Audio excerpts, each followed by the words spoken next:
शहर के जाने माने रईस हीराचंद और उनकी पत्नी सुजाता की चमचमाती महंगी कार बंगाल की एक पुरानी बस्ती की सुनसान गली में एक बेरौनक से पुराने मकान के बाहर आकर रुकती है। सुजाता, ये तुम मुझे किस जगह लेकर आई हो? ये तो कोई गरीबों की बस्ती लगती है। यहाँ ऐसा क्या है? हीराचंद के कुछ भी समझ में नहीं आ रहा था कि सुजाता उसे ऐसी अजीब सी जगह क्यों लाई है, जिस मकान में दिन में भी अंधेरा दिख रहा था और धुआं उठ रहा था। आप मेरे साथ अंदर चलिए, सब समझ जाएंगे। यहाँ हमारी हर समस्या का समाधान मिलेगा। सुजाता और हीराचंद आशंकित कदमों से उस मकान में दाखिल होते हैं।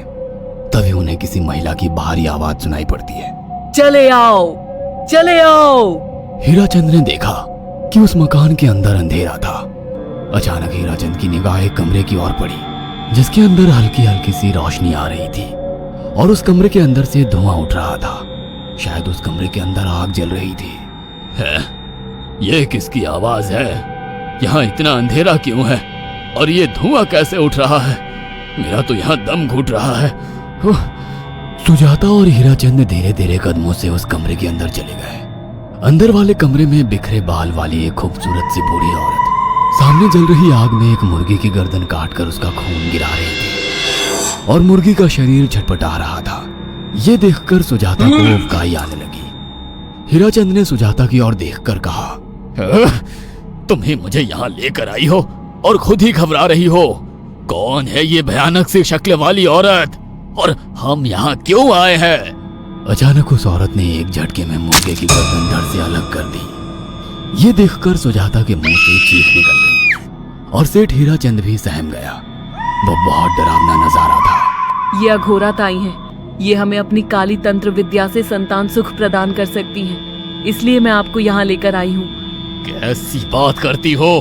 जहाँ बड़े से बड़े डॉक्टर सफल नहीं हुए, वहाँ ये मामूली औरत क्या कर लेगी? हीराचंद की बात सुनकर अघोरी ताई ने गुस्से से हीराचंद की ओर देखकर कहा, नादान हीराचंद, काली विद्या में इतनी शक्ति है कि मरे को भी जिंदा कर दे। संतान पैदा कराना कौन सा मुश्किल है? तुम्हें मेरा नाम कैसे पता? क्या तुम सच में हमें संतान सुख दिला सकती हो? तुम जितनी दौलत मांगोगी मिल जाएगी, अगर ये संभव है तो। संतान का नाम सुनते ही हीराचंद की आंखों में चमक आ गई। वह संतान के लिए कुछ भी कर सकता था। तुम लोगों को मुझे एक नवजात शिशु लाकर देना होगा। मैं उस शिशु की बलि चढ़ा दूंगी और फिर वही शिशु तुम्हारे घर में फिर से जन्म लेगा।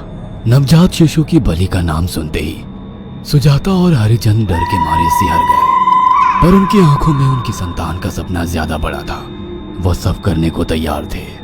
अघोरा ताई, आप जैसा कहेंगे हम वैसा करेंगे। बस हमें संतान सुख दिला दो। बिना वारिस के हमारी दौलत किस काम की? संतान सुख के लिए अंधे हो चुके सुजाता और हरिचंद अपनी नौकरानी शीला से एक नवजात बच्ची चोरी करवा के अघोरी ताई को दे देते हैं।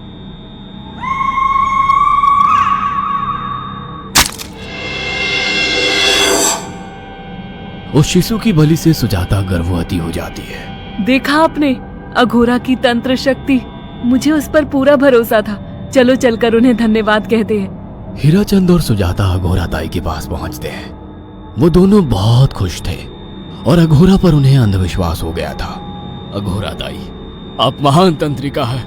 आपने वो चमत्कार कर दिखाया जो बड़े बड़े डॉक्टर नहीं कर सके। ये काली विद्या है बेटा। अगर तुम दोनों चाहो तो मैं इस विद्या से तुम दोनों को हमेशा के लिए जवान बना सकती हूँ। क्या सच में ऐसा संभव है? हाँ बिल्कुल, पर इसके लिए तुम्हें जवान लड़के और लड़कियों की बलि चढ़ानी होगी। तुम उन्हें यहाँ तक लाओ, बाकी मैं देख लूंगी। जवान रहने की लालच में अंधे सुजाता और हरिचंद एक अनाथ आश्रमों से हर रोज एक लड़की या लड़के को गोद लेने के बहाने अघोरी के पास बलि चढ़ाने ले जाने लगे। और एक दिन अघोरी ताई ने हीराचंद और सुजाता से इंसानी मांस खाने को कहा। पूरी तरह से इंसान से हैवान बन चुके अब वो दोनों इंसानी मांस खाने के लिए तैयार भी हो गए। ये गर्म खून और मांस खाकर तुम लोगों की उम्र भी बढ़ जाएगी। खाओ इसे।